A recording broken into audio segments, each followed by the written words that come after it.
Bagaimana yang meninggal dunia itu seorang non-muslim? Boleh nggak kita mentakziahi, menghadiri kematiannya, menziarahi kematiannya? Taib. Paham? Para ulama di sini berbeda pendapat, tetapi jumhur kebanyakannya dari para ulama Hanafiyah, Malikiyah, Syafi'iyah, dan sebagian dari riwayat madhab Imam Ahmad bin Hambal, boleh. Ingat, boleh. Boleh. Boleh. Bukan sunnah, bukan makruh, bukan wajib, tapi boleh. Jumhur ya, boleh. Jadi kita punya tetangga, kita punya saudara, apalagi orang tua yang non muslim meninggal dunia atau sakaratul maut. Yang lebih ditekankan lagi adalah sakaratul maut. Karena apa? Karena dalil yang digunakan oleh ulama jumhur ini yang mengatakan bolehnya menziarahi non muslim ketika mereka meninggal dunia itu titik beratnya di saat sakaratul maut, bukan ketika meninggal. Karena di situ ada dakwah nanti, ada dakwah. Boleh. Asalkan kedatangan kita itu di waktu-waktu yang tidak ada upacara khusus yang diselenggarakan oleh ibadah mereka. Misal,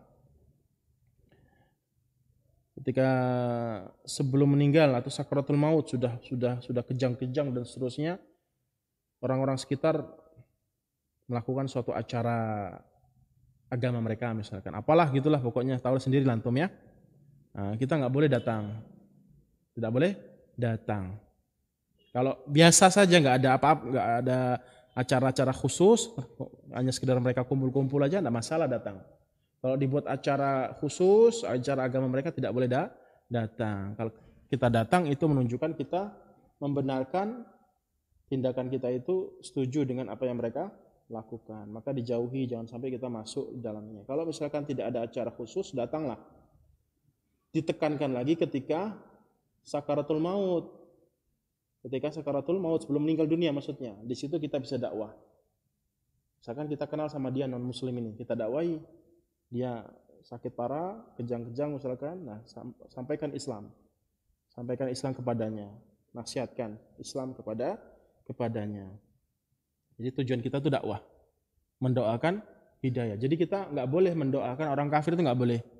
Doa kebaikan, semoga mereka dapat berkah, dapat kenikmatan, semoga mereka mendapatkan kesehatan, tidak boleh. Yang boleh doa kita kepada orang non muslim satu, apa itu? Hidayah. Ya Allah, semoga non muslim yang ada di perumahan saya masuk Islam, tak masalah. Ya Allah, semoga orang non-muslim yang ada di perumahan saya ini kaya raya semua, sehat semua. Apalagi kita masuk di grup nih, saya sering lihat itu banyak banget. Kita masuk di grup, yang grup tersebut bukan hanya orang Islam saja, non-muslim juga ada. Kita sampaikan kalimat-kalimat keselamatan kepada mereka. Padahal di situ jelas-jelas paham kita, di situ ada bukan orang muslim saja, ada non-muslim. Maka tidak perlu mendoakan secara umum karena di situ ada non muslim. Kalau kita yakin di situ ada non muslim, kalau tidak, kita tidak tahu, maka tidak masalah. Yang kita diperbolehkannya adalah apa? Mendoakan agar mereka mendapatkan hidayah. Itu. Nah, landasannya adalah sabda ataupun tindakan Nabi Shallallahu Alaihi Wasallam yang diceritakan oleh Anas bin Malik radhiyallahu taala anhu. Hadis sahih diriwayatkan oleh Imam Bukhari. Kata Anas bin Malik, simak, perhatikan. Kana gulamun, masya Allah ini perhatikannya, apa momentum yang mengharukan, bentuk kecintaan Nabi Shallallahu Alaihi Wasallam kepada seluruh umat tanpa terkecuali. Bentuk kecintaan kasih sayang Nabi SAW kepada seluruh manusia tanpa terkecuali. Perhatikan. Kana gulamun Yahudiyun, ada seorang anak dari Yahudi, non-Muslim. Yahudi. Yakhdumun Nabiya sallallahu alaihi wasallam, yang mana anak kecil ini kebiasaannya sering bantuin Nabi sallallahu alaihi wasallam tapi belum masuk Islam. Famaridha fa'atahu an-nabiyyu sallallahu alaihi wasallam ya'uduhu, dikabarkan kepada Nabi sallallahu alaihi wasallam kalau anak kecil Yahudi ini sakit parah gitu, sakit parah, dan Nabi sallallahu alaihi wasallam tahu dia belum masuk Islam, masih Yahudi. Datanglah Nabi sallallahu alaihi wasallam. Boleh kan berarti? Boleh. Sudah paham? Faqa'ada inda ra'sihi, akhirnya anak kecil tadi dipangku oleh Nabi sallallahu alaihi wasallam. Dipangku oleh Nabi sallallahu alaihi wasallam, kepalanya diletakkan di paha yang begitu indah dari Nabi sallallahu alaihi wasallam, diletakkan di situ kepalanya si anak kecil tadi, Yahudi tadi. Faqala lahu, maka Nabi sallallahu alaihi wasallam, aslim, masuk Islam, ayo, masuk Islam. Fanadhara ila abihi wa huwa indahu. Si anak kecil ini ketika mendengarkan kalimat perintah Nabi SAW masuk Islam, pandangannya tertuju kepada bapaknya si anak kecil Yahudi tadi. Seakan-akan apa istilahnya? Tindakan anak kecil tadi seakan-akan apa? Minta izin gitu ya. Gimana raut muka wajah bapak saya itu, ridho atau tidak gitu kan? Ini maksudnya apa kira-kira? Ya walaupun sebenarnya ini apa istilahnya, nasi non muslim kan bapaknya, bentuk apa ya? Bentuk penghormatan dia kepada orang tua dia. Walaupun perbuatan itu tidak dibenarkan. Yaitu apa? Dia seakan-akan minta keridhaan orang tuanya, ayahnya, bapaknya, takutnya nanti bapaknya marah dan seterusnya. Walaupun sebenarnya tidak perlu, gitu kan? Tidak perlu izin dulu ke orang tuanya. Tapi dia bentuk kasih sayang dia, penghormatannya kepada bapaknya. Jadi ngelihat wajahnya ke wajahnya bapaknya. Nggak ngomong apa-apa. Tahu, paham si bapaknya. Nggak ngomong apa-apa, paham maksudnya apa. Setelah Nabi SAW mengatakan aslim, dan Nabi bapaknya nggak marah. Ati' Abul Qasim, taati. Taati apa? Bapaknya Al-Qasim, yaitu Nabi sallallahu alaihi wasallam. Taati. Fa aslama, ya ini anak kecil. Fa aslama, akhirnya masuk Islam si anak kecil Yahudi tadi. Masuk Islam. Fa kharajan Nabi sallallahu alaihi wasallam. Kemudian anak kecil tersebut meninggal dunia. Mati. Sempat sholat enggak? Sempat puasa enggak? Sempat sedekah enggak? Sempat zakat enggak? Sempat dan seterusnya lah, ibadah-ibadah dalam agama Islam enggak sempat kan? Masya Allah, masuk surga. Wah, enak banget gitu ya. Tapi jangan malah antum disengaja tak masuk non muslim aja keluar dari Islam misalkan masuk ini misalkan. Nanti kalau sakaratul maut saya masuk Islam, enak banget ya. Justru malah kita nggak tahu bisa nggak kita mengucapkan kalimat Islam ketika sakaratul maut. Itu istilahnya menghindari untuk melakukan atau menunaikan kewajiban dia sebagai seorang manusia. Nggak boleh. Kemudian Nabi SAW keluar dari rumah anak tadi. Keluar dengan mengucapkan kalimat yang begitu indah. Masya Allah. Wa huwa yaqul, Nabi SAW mengatakan, Alhamdulillah alladzi anqadhahu minan nar.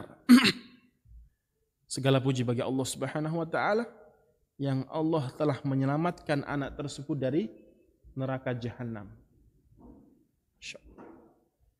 Coba bayangkan, enggak ada syariat yang dia lakukan kecuali apa? Hati menerima agama Islam. Kemudian Allah Subhanahu wa taala selamatkan dia dari neraka. Allah ampuni semua dosa-dosa dia. Coba bayangkan. Hanya sekedar pengakuan dia terhadap Islam, menerima kalau Allah Azza wa Jalla sebagai Rabb-nya dan Nabi sallallahu alaihi wasallam sebagai nabinya, rasulnya, mencukupkan dia untuk diselamatkan dari segala macam bentuk siksaan dan dimasukkan dalam surga Allah Azza wa Jalla. Lalu pertanyaannya apa? Bagaimana dengan orang-orang yang hidup hidup di muka bumi ini semua waktunya digunakan untuk Allah Azza wa Jalla. Maka bersyukurlah kaum muslimin wal muslimat yang dimuliakan Allah Azza wa Jalla apa yang Allah Subhanahu wa taala karuniakan kepada kita saat ini. Yaitu dengan karunia begitu besar, tidak ada bandingannya dengan segala macam bentuk kenikmatan di alam semesta ini. Kita dijadikan sebagai seorang muslim mukmin yang selalu berserah diri kepada agama Allah Azza wa Jalla.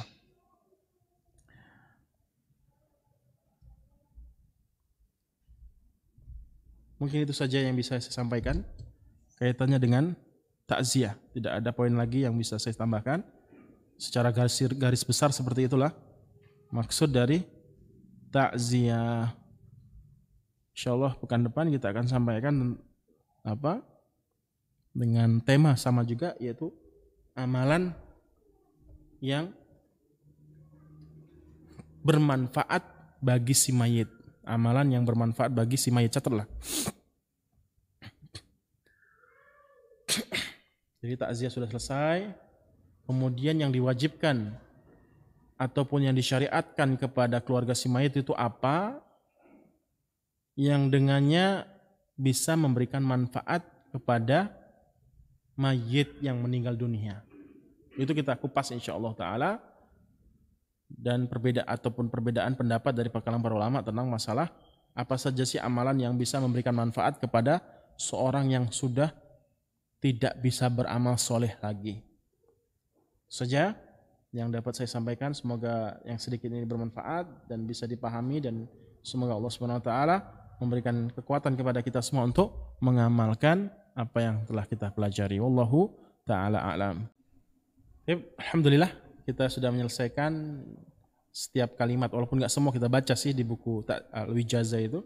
Kita ambil poin-poin penting saja, tapi sudah selesai buku tersebut yang mana sudah sampai kepada hukum seputar takziah. Dan insyaallah taala kita akan sampaikan pertemuan berikutnya kaitannya dengan amalan-amalan apa saja yang sampai kepada mayit, dan ini yang menjadi polemik perdebatan di kalangan kaum muslimin, dan harus ada solusinya seperti apa sikap yang harus kita lakukan.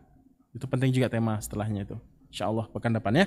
Wallahu taala alam wa akhiru da'wana alhamdulillahirabbil alamin. Subhanakallahumma wa bihamdika asyhadu an la ilaha illa anta astaghfiruka wa atubu ilaik. Assalamualaikum warahmatullahi wabarakatuh.